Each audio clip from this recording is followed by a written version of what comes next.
हो कुछ ऐसा कर कमाल कि तेरा हो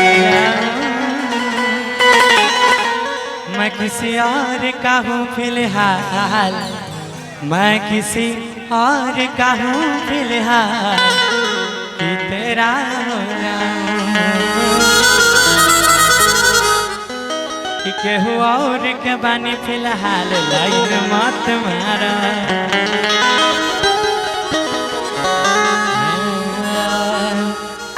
कि किया कान छिननु तोरा बैलन किनी देब आ सुंदर लड़की देखी शादी करी देब मन चुप चुप आया जाए कि दूध लाबे गेलियो कोरा में साइट लेला दूध लाबे गेलियो अरे कोरा में साइट लेला माई गे यादव जी के माई गे यादव जी के माई गे यादव जी के बेटा बा गोलिया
कि कहे सुने डार्लिंग नहीं आहू में परेशान गे।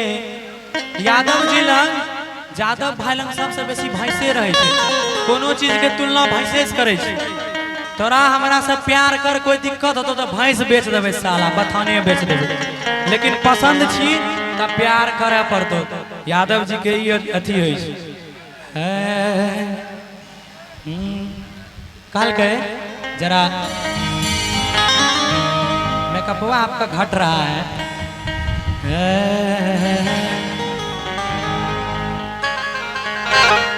कि लीला रख, इनके लिए 2 लाइन कहेंगे। कि लीला रख बिंदिया तोहार चमकेला, हा कवन मरल बारू से गम केला।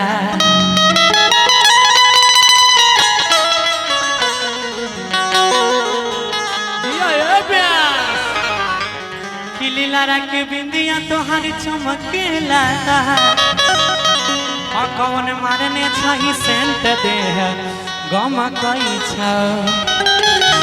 मन करे छ धालियो मन करे छ धर लियो आगे तोरा कोरा में। 1 मिनट देख रहे हैं सामने हवा पूरे वाला कैमरा।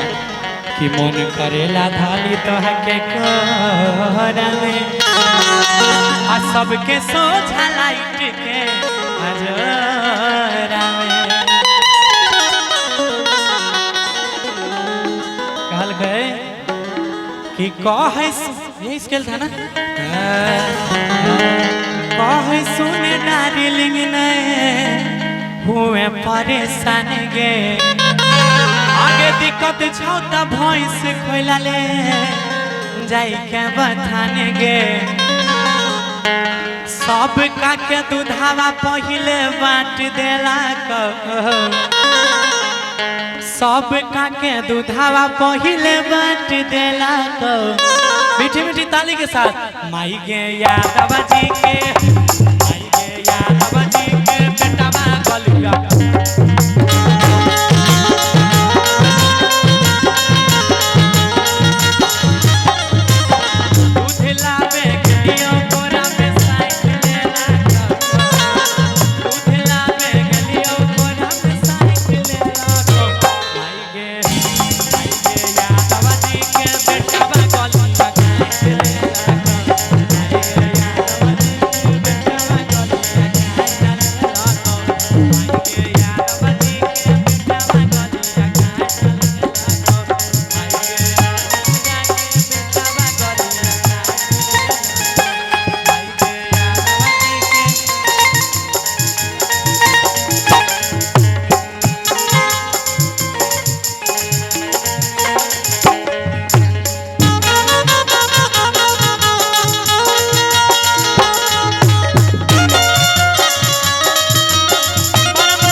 ये गीत भी हमारी माँ बहनों के लिए मैंने गाया था बहुत ज्यादा चल रही गीत कि डबल चोली ले ले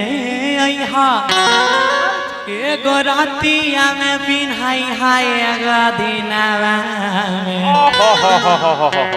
तपिया हो बड़ी सुंदर शोभाते मोर तनावा कते लोग सुन ले जरा हाथ खड़ा करबे तो क्या बात है आई लव यू आप सब हो जाए मेरी गीत कि डबल चोली ले ले वहां से उठाइएगा एगो रातिया में पिन्हाई हाथ एगो दिनवा में तपिया हो बड़ी सुंदर शोभा